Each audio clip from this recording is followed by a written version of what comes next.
حکمران ہو تو حضرت عمر فاروق جیسا کہ جنہوں نے عدل و انصاف کا بول بالا کیا، مظلوموں کی فریاد رسی کی، بھوکوں کو کھانا کھلایا اور اسلام کی ترقی کے لیے اپنی جان کی بھی پرواہ نہ کی۔ اس لیے اسلام حضرت عمر فاروق رضی اللہ تعالیٰ عنہ کے زمانے میں خوب پھلا پھولا، اور اتنا پھلا پھولا کہ کسی صحابی کے زمانے میں اتنی ترقی اسلام کو نہ ملی کہ جو حضرت عمر فاروق رضی اللہ تعالیٰ عنہ کے دور میں ملی۔ اور حضرت عمر فاروق نبی پاک صلی اللہ علیہ وسلم کی امت سے اس قدر محبت کرتے تھے کہ کسی امتی کو کسی پریشانی میں، کسی غم میں، کسی بھوک میں دیکھ نہیں سکتے تھے۔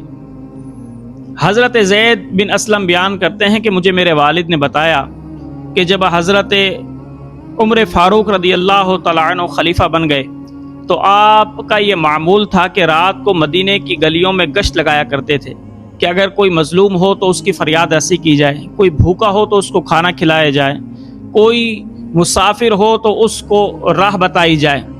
تو ایک مرتبہ میں حضرت عمر فاروق کے ساتھ گشت پر نکلا تو حضرت عمر نے دور ایک روشنی دیکھی، تو حضرت عمر نے مجھے کہا کہ اسلم چلو آؤ چلتے ہیں، دیکھتے ہیں کہ یہ روشنی کہاں سے آ رہی ہے، شاید کہ کوئی قافلہ رکا ہوا ہے اور ان کو کسی مدد کی ضرورت ہو تو ہم ان کی مدد کریں۔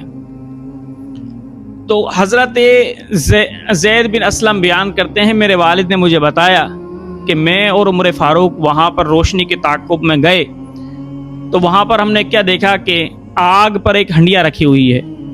تو حضرت عمر اس عورت کے قریب گئے، اس عورت کو سلام کیا، اس عورت نے سلام کا جواب دیا۔ تو حضرت عمر نے کہا کیا میں قریب آ سکتا ہوں؟ تو اس عورت نے کہا اللہ کی رحمتیں اور برکتیں وہ آپ پر، قریب آ جائیں۔ جب حضرت عمر قریب ہو گئے تو حضرت عمر نے کہا کہ یہ کیا کر رہی ہو؟ تو وہ عورت کہنے لگی ہنڈیا آگ پر رکھی ہوئی ہے اس لیے کہ میرے پاس کھانے پینے کے لیے کچھ نہیں ہے، بچوں کو بھوک لگ رہی ہے، وہ کھانا مانگ رہے ہیں، تو میں نے آگ پر خالی ہنڈیا رکھ دی ہے تاکہ بچوں کو اطمینان رہے اور شاید کہ یہ اسی اطمینان میں، اسی بھروسے پر روتے روتے سو جائیں اور یوں ہماری صبح کٹ جائے۔ پھر کچھ لمحے رک کر وہ عورت کہنے لگی قیامت کے روز مسلمانوں کے خلیفہ اور میرے درمیان اللہ کی بارگاہ میں فیصلہ ہوگا۔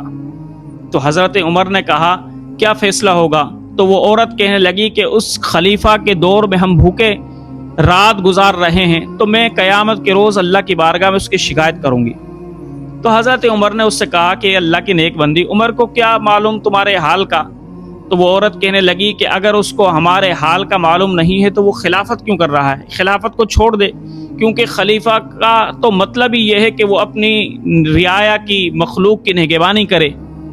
تو حضرت عمر کی آنکھیں کھل گئیں۔ حضرت عمر نے اس عورت سے کہا کہ ابھی ٹھہرو۔ حضرت اسلم کہتے ہیں حضرت عمر نے مجھے کہا کہ چلو آؤ۔ ہم دوڑتے ہوئے گئے بیت المال میں، تو آپ نے آٹے کی بوری اور گھی کا کنستر اور کچھ کھانے پینے کا سامان وہ بوری میں رکھا اور اپنے غلام اسلم سے کہا کہ اسلم اب عمر کے کاندھوں پر یہ بوری رکھ دو۔ تو اسلم نے کہا کہ امیر المومنین میں آپ کا غلام ہوں، مجھ پر رکھ دیں۔ تو آپ نے غصے بھری نگاہوں سے اسلم کو دیکھا اور کہا کہ نہیں، میرے اوپر رکھو، کیا قیامت کے روز بھی تم میرا بوجھ اٹھاؤ گے؟ جب نہیں اٹھا سکتے تو اس وقت بھی تم میرا بوجھ نہ اٹھاؤ۔ پھر آپ اسلم کہتا ہے کہ حضرت عمر فاروق نے وہ بوری اپنے کاندھوں پر اٹھائی اور ہم روانہ ہو گئے۔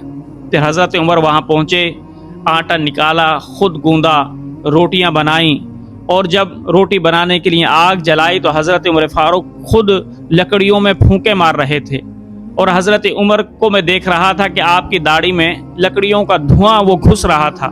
حضرت عمر نے یوں روٹیاں بھی پکائیں، پھر سالن بھی بنایا، اور اس عورت کو کہا کہ اب کوئی برتن لے کر آؤ کھانے کا۔ وہ عورت برتن لے کر آئی تو آپ نے اس میں کھانا ڈالا اور کہا کہ اب آپ بھی کھاؤ اور آپ کے بچے بھی کھائیں۔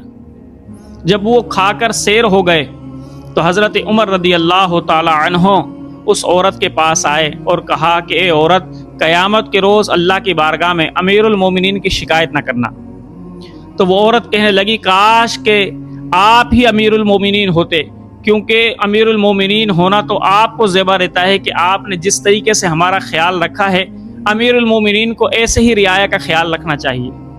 لیکن حضرت عمر نے اس عورت کو یہ نہیں بتایا کہ میں ہی خلیفہ ہوں۔ تو حضرت عمر رضی اللہ تعالیٰ عنہ اس عورت کی دعائیں لے کر دور جا کر بیٹھ گئے۔ اب وہ غلام کہتا ہے حضرت اسلم کہ میں نے حضرت عمر سے کچھ نہیں کہا۔ جب کچھ دیر کے بعد وہ بچے کھانا کھانے کے بعد کھیلنے لگ گئے اور ان کی ہنسیوں کی آواز آنے لگ گئی تو حضرت عمر نے کہا اپنے غلام سے اب چلو۔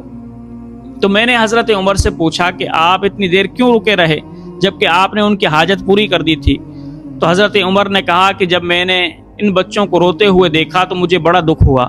اب میں نے یہ تہیہ کر لیا تھا کہ جب میں ان کو کھانا کھلا دوں گا اور جب تک میں ان کی ہنسی کی آواز نہ سنوں گا اس وقت تک میں وہاں سے روانہ نہیں ہوں گا۔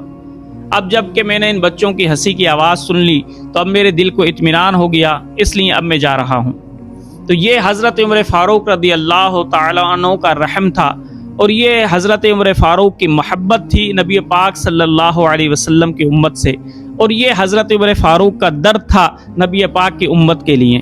اس لیے اللہ رب ذوالجلال نے حضرت عمر فاروق رضی اللہ تعالیٰ عنہ کے درجات کو وہ بلندی نصیب کی کہ قیامت تک کسی حکمران کو وہ بلندی نصیب نہیں ہوگی کہ جو حضرت عمر فاروق رضی اللہ تعالیٰ عنہ کے حصے میں آئی۔